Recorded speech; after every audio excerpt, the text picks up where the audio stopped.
Magandang araw. Ang video topic natin ngayon ay para naman sa mga sangguniang kabataan. Mula nung naisabatas itong RA 11768 or mas kilala bilang Sangguniang Kabataan Reform Act of 2015, maraming mga pagbabago ang nangyari sa mga patakaran tungkol sa sangguniang kabataan. Ang ilan sa mga pangunahing pagbabago ay yung paghihiwalay ng pondo at paggastos ng SK Fund. Ibig sabihin, ang pondo ng SK mula sa barangay ay ilipat mismo sa account ng SK at sila mismo ang may pananagutan upang gastusin ito. Sa mga tweed, ang mga SK ay kailangan gumawa ng hiwalay na annual budget at gastusin ito ng may hiwalay na pananagutan. Ngayon, syempre, bago gumastos ang SK, ay kailangan gumawa ng hiwalay na annual budget sila at na appropriation. Kung wala sila nito, hindi sila pwedeng gumastos. Base nga sa Constitution, no appropriation, no disbursement. Kaya tara, ipapakita ko sa iyo kung papaano ang paggawa ng SK annual budget sa tulong ng SK budgeting system namin. Ang tawag dito ay SK Budget Preparation System version 2024. So kung gusto mong matuto at mapadali ang paggawa ng SK budget, halika, samahan mo ako. So mag-login tayo dito. Yan. Sa sistema na ito, ang fifilapan lang ay yung mga lumabas na sheets. No? Itong home, itong SCAB, plantilla, at yung account ay para for reference only. So, madaling salita, itong tatlo lang ang pipilapan natin. At automatically na, maglalabas na siya na iba pang mga attachment, no, para sa kompletong detalye ng ating paggawa ng Sangguniang Kabataan Budget. Unahin natin itong home. So may mga fields lang po dito na kailangan mong fill upan, yung mga white fields, at base sa pag-fill up mo, mag-a-adapt na yung system sa barangay na kinabibilangan mo. So tingnan natin. So region, barangay name, Cabuyao, Laguna, yung city or municipality or province. Kung municipality naman siya, pwede mo siyang lagyan dito. Kung city siya, city dito. Okay, dito sa may bandang kanan, pwede rin pong paltan yung logo, no? Logo ng bawat attachment natin o document. Pwedeng pang left, pwedeng pang right, left and right na logo. Mamaya makikita mo example niyan. Then susunod naman, pipinapan mo lang itong mga susunod sa pababa.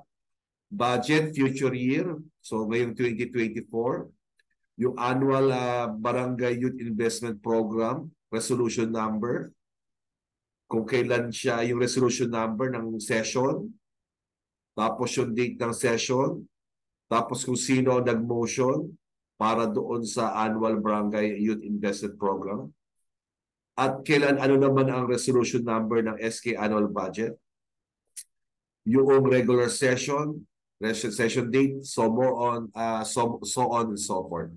Okay, dalawa yung parang major na sheet dito no? Yung SK annual budget sa kayo binabanggit natin annual Barangay Youth Investment Program. Sa totoo lang, ito yung unang ginagawa dapat, yung annual Barangay Youth Investment Program, na kung saan ay meron siyang sinusunod na mga centers. So later, pagdating sa resolution, papakita ko sa iyo kung anong mga centers na to. Then afterwards, sabi ng batas, itong na-budgetan mo bilang youth investment program, nakabilang dyan, ay dapat mag-a-appear doon sa SK annual budget. Okay? So dapat walang ma-miss doon. So ngayon, tuloy lang natin. So meron tayong mga SK members. Ayan, nandiyan mga SK members, saka yung SK person. Pati yung mga SK other members, yung SK secretary at SK treasurer. Tapos yung other signatory pa, yung pulong barangay, yung barangay treasurer mismo, yung city budget office, then we have reserve. Okay? Ngayon, kapag napila pa mo na yan, dito tayo sa may kanan, ang SK 2024 budget guidelines ay base pa rin sa Local Budget Memorandum number 148 or na-sign noong December 23, 2022. Ang annual barangay ordinance number, ito yung sa barangay na kung saan yung annual barangay budget nila, may ordinance na pinapasa yan. For example, ito yon. Okay? Ang una kasi ginagawa yung barangay, no? Yung mismong annual budget, tapos ipopokpok yan through an ordinance. Then kukunin mo yung ordinance number na nilagay nila nito. At yung magkano ang na-approve sa inyong SK Fund, usually 10% to ng general fund ng annual budget. So ipapasok mo lang yan. After mo mapila pa nito, pupunta nga dito sa SCAP, yung SK Annual Budget. Yan. Ang SK Annual Budget, ito ay itsura niya. Nahati sa dalawang part. Part 1, yung SCAP info sheet. So ito mismo sa pang-annual budget. Na kung saan ipipil up mo na lang base doon sa mga nakalinya ng mga accounts at account code. Okay? Yung part 2 naman ay Annual Budget Youth Investment Program na kung saan may hiwalay ito na form, no? Ang kagandahan dito ay hindi mawawala kung anong binudget mo for youth investment program ay talaga makakatiyak ka na papasok sa SK annual budget. Kasi nandito na, tinama na namin dito, kung ang gagawin mo lang, i-fill up mo na lang. So for example, ito, no? Under niyan, may mga example naman ako na fill up dito na sa tingin ko, ito yung mga regular na mga budgeting na details ng mga SK.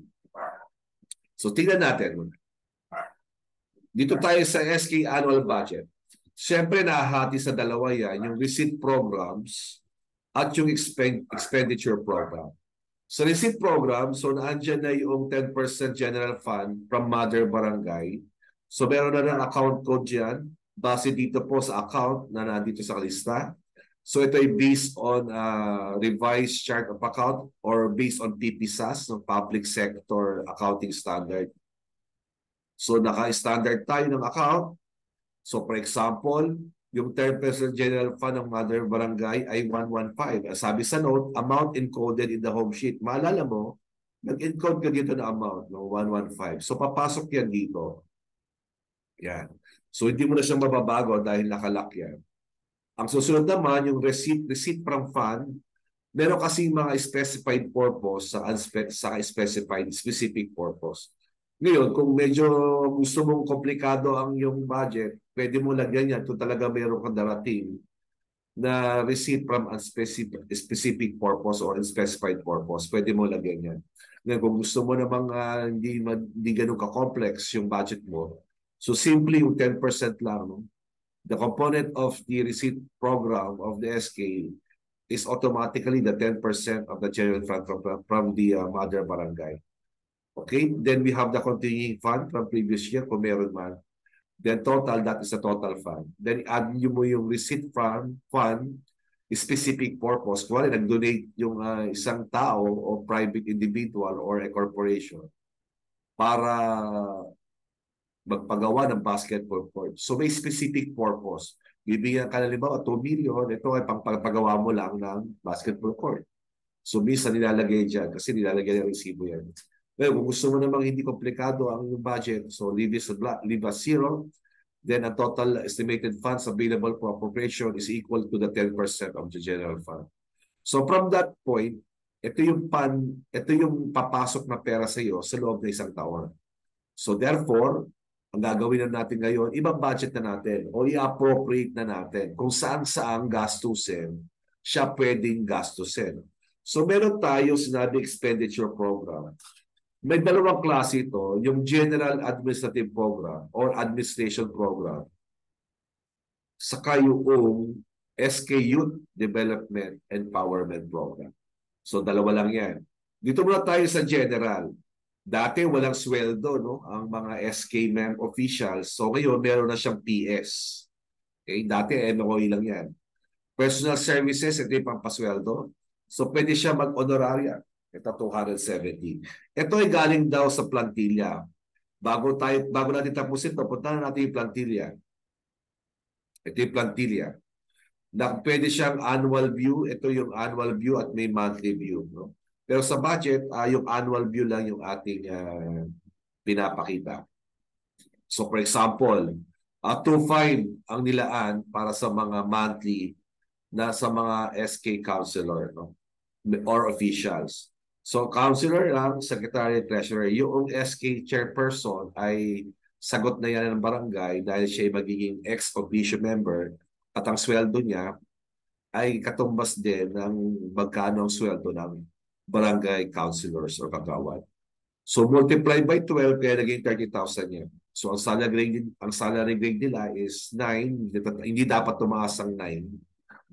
Step 1, kung gusto niyo kung malaki ang pondo niyo at mga kasunod, dapat hindi mag-exceed sa salary grade ng 9, step 1 ng ating batayan ng pagsweldo. Ngayon, dito sa baba, paalala, yung legal basis. So, paano ba ina-appropriate ang PS or personal service or sweldo ng mga SK? Base sa legal basis na ito. Sabi una, lahat ng SK member, yung official, pati yung SK treasurer secretary shall receive a monthly honorarium chargeable against the SK fund in addition to any other compensation provided by this act and shall be granted at the end of every regular monthly SK meeting. Okay? Provided that the monthly honorarium shall not exceed the monthly compensation received by their SK chairperson. So, yung sweldo daw ng isa sa mga councilor, for example, itong 2.5, ay hindi dapat mag-exceed doon sa sweldo na natatanggap ng SK chairperson bilang ex-officio. Kunwari, ang SK chairperson sumisweldo ng 10,000 at ang councilor 2.5 lang. So, tama lang yan kasi mas mababa. So, hindi pwedeng mas mataas pa doon sa SK chairperson. Then, that not provided further that not more than 25% of the SK funds shall be allocated for personal services. Para makacheck niya yung system na base nakalagay dito ay automatically nag-compute nito. So una, pumasa sa test. So test A, yung monthly honorarium of SK chairperson is greater than the monthly honorarium of the SK official, of one of the SK official. So, pasok. Pasado. Letter B, yung pagtetest naman ng 25%, no? So, kung estimated SK income for this budget year is 1,155,200 multiply by 25%. So, ang maximum limit ay 288,800. So, ang population niya ay 270 based on the budget year. So, therefore, 288 is greater than 270. So, it is still within the limit. No? That is a positive result and within the limit. Kapag nakita mo dyan negative, ibig sabihin, sobra na kayo doon sa 25% na allowed na maximum limit ng iyong pasweldo. So, sa system na ito, automatically nagko-compute na ng kanilang limit. No? So, break tayo. No? Sabi, 270. Yung 270 niya, pupunta yan dito sa SCAB. Automatically. Then the rest. The rest ng personal services, yung year-end bonus, bawal sa inyo yan. Cash gift, bawal. Other personal allowances, bawal. Monetary benefits, hindi pa pwede. Okay, mga mid-year bonus, year-end, hindi pwede po. Base sa batas sa SK dito sa RA 11768 ay hindi po pwede, not allowed as part of the personal service ng mga SK official. Ano lang pwede? Sabi doon, yung mga social welfare contributions. So pwede mo ilagay dito other personal service benefits. Yung allowed yung social welfare contributions sa mga hazard pay. Pero subject pa rin yan, syempre, sa COA. No? Kailangan ma-check yan ng COA. Then the rest is MOE naman. So meron diyang ito na itong mga kalimitan, mga expenses ng SK. Kung meron ka dyan na ilalaan ng appropriation, lalagyan mo lang siya ng amount. So in this example, office supplies admin 40,000. So naglagay tayo dyan. Pang water expenses 5,000. Kung may sakyan naman kayo ng SK, sarili, pwede kayo maglaan ng fuel and oil dyan. Then internet subscription dyan 24.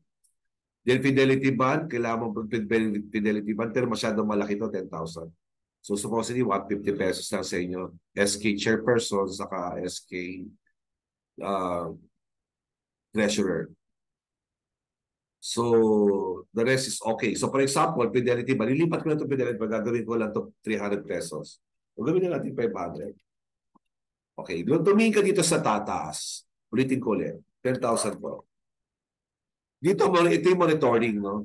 Ang income ay 115,200, ang expenditure ay 115. So, ang balance is zero. Objective there is, lahat ng income mo ay dapat mo i-appropriate.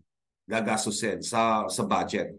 So dapat to ay zero. So now, example, kung fidelity bond, babaguhin ko siya dahil malaki masyado ang nilaan natin, 500 na lang. Makikita mo ang balance ay 9.5. So lagay natin dito sa other supplies and materials na lang. 9.5. Yeah, so zero pa rin. Okay? Remember, sa bawat gastos, lagi ginabibilangan in terms of general administrative, may PS, may MOE, at merong capital outlay. Sa mamaya, doon sa empowerment program, may ganyan paulit-ulit na lang pero MOE sa capital outlay na lang. Okay? So sa bawat general, sa bawat expenditure program, dalawa, general, sa kayong empowerment program, meron silang mga PS, MOE, saka capital outlay. Pero yung PS ay under lang sa general dahil dito lang yung mga sumisweldo. Okay. Now, nandito tayo sa B, yung sinasabi kong empowerment program. No? Sabi dyan, ay meron niyang kailangan mong maglaan ka ng pondo, no, sa bawat mga programs na under dito. Ano-ano ba itong mga to? Yung equitable access to quality education, yung environmental protection, climate change, disaster risk reduction and resiliency, youth development, youth employment and livelihood, health and anti-drug abuse, gender sensitivity, sports development, at yung capability building. So, yan yung kompleto na focus na kailangan mong lagyan ng pondo. So, balikan natin pinakataas yung equitable access to quality education. So, sa bawat binanggit ko kanina, A to I, meron siyang MOE at meron siyang capital outlay. Under na equitable access to education, so may nakalagay na naman dyan, no? Fill in the blanks lang natin to. Traveling, kung maglalaan ka dyan, pero related to access to quality education. So, in this case, sa donation kami naglagay. So, donated school supplies. So, quality education to. So, mag-donate plano ng SK officials ay mag-donate ng school supplies. Expected result, donated school supplies. So, usually, kapag sa expected result, ano yung inaasahan mo? So, kalimitan, ang wordings dito ay nagsisimula sa past tense. Makita mo dyan, donated school supplies. So, ibig sabihin na-donate na. That is expected result. Ang performance indicator naman, para ma-measure mo itong ginawa nating budget. So sabi dito, depende yan sa number of recipient students. Sino yung mga natanggap na estudyante. Okay? So bukod doon, so ang plano pala dito sa quality education, mag-donate ng school supplies. Then after noon, so may kanan, no, irekta mo na. Papuntang kanan, yung part B, para pumasok siya doon sa annual Barangay Youth Investment Program. Sabay na yan, no? Itong reference code is protected yung mga yan. Yung PPAS, yung program project and activities. So donation of school supplies, description to donate school supplies to ALS, preschool and elementary students. Ang period of implementation, January 1 to December 31. Itong kaninong pondo papasok under MOE, automatically yan. MOE or capital outlay mamimili, no? Kung dito sa capital outlay pumasok, dito siya papasok sa baba. Then total, the responsible person, kung sino man, pwedeng i-edit yan. Yung mga kulay puti ay pwedeng i-edit. So ito naman, shared other supplies and materials, shared expenses during Brigada Eskwela. So, halimbawa, ang Brigada Eskwela kasi naglalagay na ng pondo yan yung mga mismo school. Pero kung gusto mo tumulong, magbigay ka ng panggaso sa kanila, wala problema. Okay. Then, wala namang capital outlay na nilaan ka sa quality education. Susunod naman yung environmental protection, so other MOE. Kung meron ka dyan, so papasukan mo lang, lalagyan mo lang ng base sa column niya na description. So, dito sa ginawa namin, makikita mo na yan, may sample na yan. No? Nag-sample ako ng yung budget at appropriation at base sa mga centers. So, malaking tulong sa ito bilang example ng paggawa mo. Kompleto yan. So, kapag wala kang gagawin lang, iba-blanco mo lang. So, ang output nito kapag pinrint mo, ay itsura. Okay. Teka lang. May makikita ka pala ditong shrink. No? Shrink, show all. Kapag shrink, lahat na napila pa mo lang na rows. Dito sa General Administrative Program nga pala, wala siyang expected results sa performance indicator, saka ABYIP. So nakablanko lang yan. Ang nagkakaroon lang ay pagdating dito sa empowerment program ng counterpart na expected results sa performance at yung ABYIP. Okay? So mapapansin mo, yung shrink, shrink, yung kung ano lang yung napilapan natin, yun lang yung may papakita. So pag sinin natin show all, yan. So makikita mo dyan, even yung mga blanks ay pinapakita niya dahil para makita mo, ito yung kompleto. No? This is a box approach program. Ito yung kompleto na pwedeng possible na papasukan mo ng budget. So ngayon, mamimili ka na lang kung anong may papasok mo budget dito. So now, if ever tapos ka na at may mga blanco lang, gagawin mo lang shrink, pindutin itong shrink. So lahat only the filled out information, yun lang yung lalabas sa screen natin.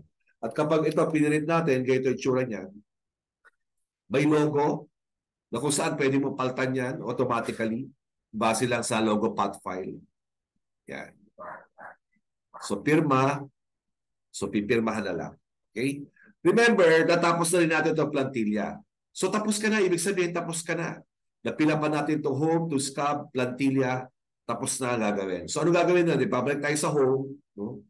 Pupuntahan mo lang tong print all. Okay? Kapag sinabi natin print all, lahat ng dokumento na for a complete set of a SK annual budget lalabas. O tingnan natin para ma-enjoy mo at ma-appreciate mo itong program. Print all, pinutin ko na. So print all sheets from left to right. So lalabas sa sheet dito sa baba. Left to right na pag-print.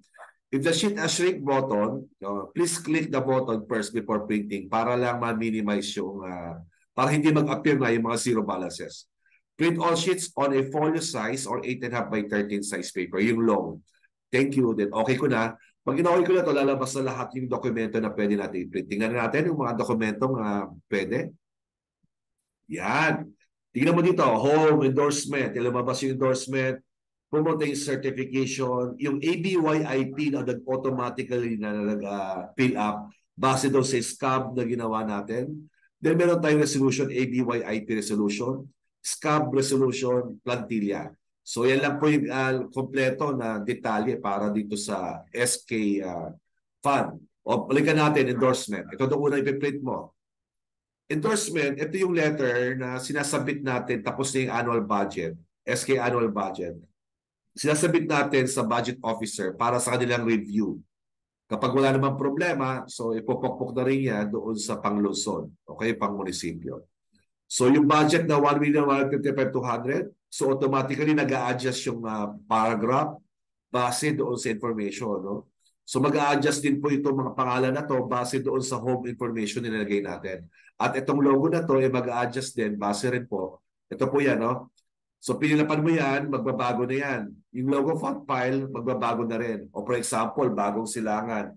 O tandaan nyo, bagong silangan yung barangay name. Barangay, halimbawa, lalagay ko. Ay, teka lang. Ulitin natin. Dito na lang sa Kabuyaw. Kung ano gawin natin, halimbawa, ay Santa Rosa. Yan. So tingnan natin, ano nangyari. Ayun, Republic of the Philippines, City of Cabuyao, province, ano nangyari? City of, o di yata nag-adjust. Supposedly mag-adjust siya. O di bale, titignan ko na lang mamaya. Babalik ko na lang. But the idea is, kapag nag-fill up ka dito, magbabago yan dito. Okay? So, titignan ko na lang yung formula mamaya kung para maayos natin. Hindi nag-adjust eh. Pero madali lang yun. Tignan natin ulit. Susunod natin. So mag-a-adjust yan, yung itong amount na to lahat, no? Pati yung SK chairperson. So ito yung endorsement. Then we have the certification. Ano yung certification? Ito yung galing sa Sangguniang Barangay mismo. Nasa certify si treasurer, si barangay treasurer, saka si punong barangay. Na itong amount na to ang inilaan para sa SK. Okay, ang pipirma dyan si barangay treasurer, saka si kapitan. Okay? Then susunod. Yung ABYIP, ito yung unang ginagawa supposedly. Pero para makasigurado tayo sa system, ang ginagawa mo na yung SCAM and then sa kanila lapat yung ABYIP para pumasok lahat. Ang ABYIP ay may mga reference code yan at may center of participation. So tingnan natin yung resolution muna ng ABYIP para maintindihan mo. Ito yung resolution. So automatically na rin ay pumapasok yung mga information mo dito. So whereas, ito na, nagawa na natin, English, yung ating resolution. So merong center of participation, no? Based on education, environment, economic empowerment, peace and building, social inclusion, health, governance, active citizenship, and the global mobility. Ito ay iba dito sa Priority Development Empowerment Program. Ito yung si SCAP. Kaya lang, ang kagandahan, meron silang relation. No? Halimbawa, sa Center of Participation for ABYIP in Education, so nakakonekta siya sa equitable access to quality education. So may to say, kapag nag-ano ka dito, nag-fill up ka ng pondo mula dito sa Equality Education, eh papasok yan dito sa ABYIP under ng education. So sa environment naman, ang environment ay tatlo ang pinapasukan niya na empowerment program under environmental protection, climate change, sa disaster risk reduction. Yung economic empowerment naman ng other center of participation, papasok yan sa empowerment program under na youth employment and livelihood. So itong mga to ay base doon sa batas, no? Base doon sa guidelines na nilabas ng Department of Budget, no? DBM Management. So health, sports development. So lahat ng yan ay magka-counterpart. Kaya may arrow yan. So ginawa yung system para to make it sure kung ano yung guidelines ay pumasok dito. So balik tayo dito sa ABYIP. Meron yung Center of Participation, Center of Health to, the Education. So ito yung, hindi mo na ito pipilapan guys. Kasi ang pinilapan mo dyan, ito itong SCAP. Remember, dito sa kanang part, nagpasok ka dyan, no? So ngayon, automatically, kinukuha niya na itong PPA description sa period of implementation, papunta dito sa budget mo, expected result sa kanyang performance indicator. Makikita mo dito.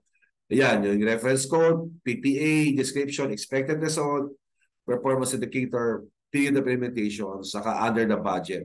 So automatically, pati responsible person. So may shrink all, may show all. Show all, ito yung mga blanco. No? So ito yung possible na pwedeng pasukan. Pero sabi ko nga sa iyo, hindi mo ito papasukan kasi naka-link, naka-protected po yan. Hindi mo kaya pasukan ito, not unless dito ka sa SCAB magpasok. So kapag okay na yan, shrink mo lang, so lalabas lang yung mga na-fill-upan ng mga information. At automatically, pwede mo na siya i-print. Ito yung itsura niyan. Yan, ang haba. Okay. Then, pirma. Then afterwards, yung SCAB nga, ito na ipiprint natin. So ito yung itsura kanina. Then the next is the ABYIP resolution. So piprint mo lang yan. Wala ka nang gagawin dyan. Nag-adjust na mismo yung template para sa information ng barangay ninyo. Pipirma na lang. SCAB resolution, hindi mo na gagawin din yan dahil automatically nag-adapt yung system base sa information. Okay. Then we have the plantilla bilang last at itsura niyan. Ito po. Okay. Yan. So you can create a budget even close ko na.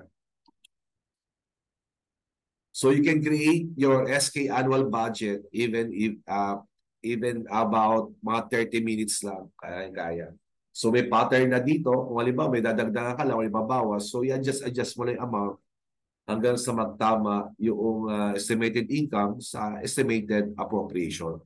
So ganun lang siya kadali. No? Kung interesado ka, SK budget bill lang ang presyo nito. Kontakin mo ako. Ibibigay ko later sa mga description sa baba yung contact number. Okay? So, that's all muna ngayong araw na to.